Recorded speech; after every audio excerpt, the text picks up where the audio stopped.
वैभव जो 26 साल का है, उसकी अभी अभी नई शादी हुई है और उसकी एक खूबसूरत सी बीवी भी है। ये दोनों हनीमून मनाने हिमाचल गए थे, जहां उन्होंने 4 दिन गुजारे। अब उनके दिल्ली अपने घर वापस आने का समय हो गया था। दोनों अपनी गाड़ी में बैठ गए और दिल्ली के लिए चल दिए। रात के 11 बज गए थे। अब वो हिमाचल की घाटी को पार करने ही वाले थे। रोड बिल्कुल सुनसान थी और गाड़ी बिल्कुल तेजी में जा रही थी। अचानक वैभव को अपनी गाड़ी के आगे एक औरत दिखी, जिसने लाल रंग की साड़ी पहनी थी।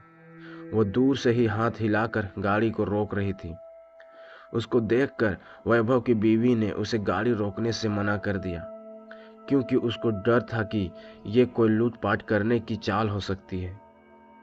लेकिन वो औरत गाड़ी के सामने आ गई, जिससे वैभव को गाड़ी रोकनी पड़ी।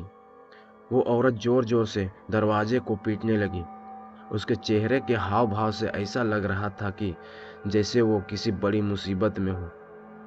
वैभव की बीवी ने उसे गाड़ी का दरवाज़ा खोलने से मना कर दिया। उसने कहा कि ये कोई चाल हो सकती है, हमें बाहर नहीं जाना चाहिए।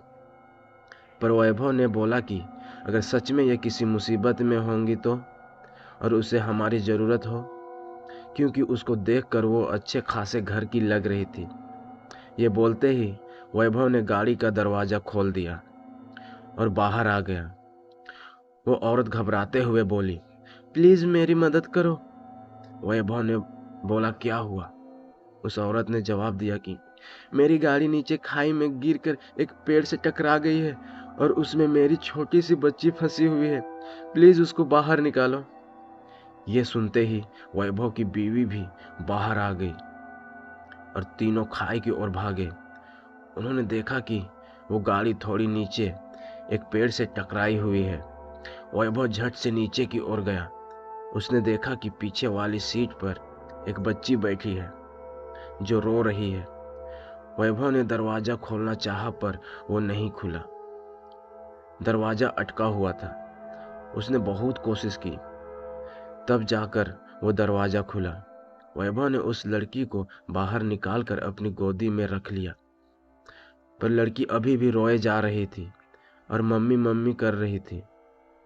तभी वैभव की नज़र आगे वाली ड्राइविंग सीट पर गई, जहां उसे कोई बैठा हुआ लगा। लेकिन आगे वाली गाड़ी का शीशा धुंधला था, तो साफ नज़र नहीं आ रहा था। उसने अपने कपड़े से उसे साफ किया और जो वैभव ने देखा, उसे देखकर उसके पैरों तले जमीन ही खिसक गई। उसको विश्वास ही नहीं हो रहा था। उसने देखा कि आगे वाली सीट पर और कोई नहीं, उस बच्ची की माँ थी, जो मदद के लिए वैभव को बुला रही थी। उसने देखा कि वो औरत के माथे से खून निकल रहा है और उसकी मौत हो चुकी है। वैभव की पत्नी ने वैभव की हालत देखकर झट से उसके पास आई और वो भी ये मंजर देखकर हैरान हो गई।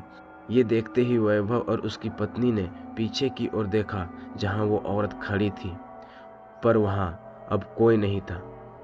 अगर कहानी अच्छी लगी है दोस्तों, तो वीडियो को लाइक, कमेंट एंड चैनल को सब्सक्राइब करके हमें सपोर्ट जरूर करें, ताकि हम आपके लिए ऐसे ही नई नई कहानियाँ लाते रहें। थैंक यू दोस्तों।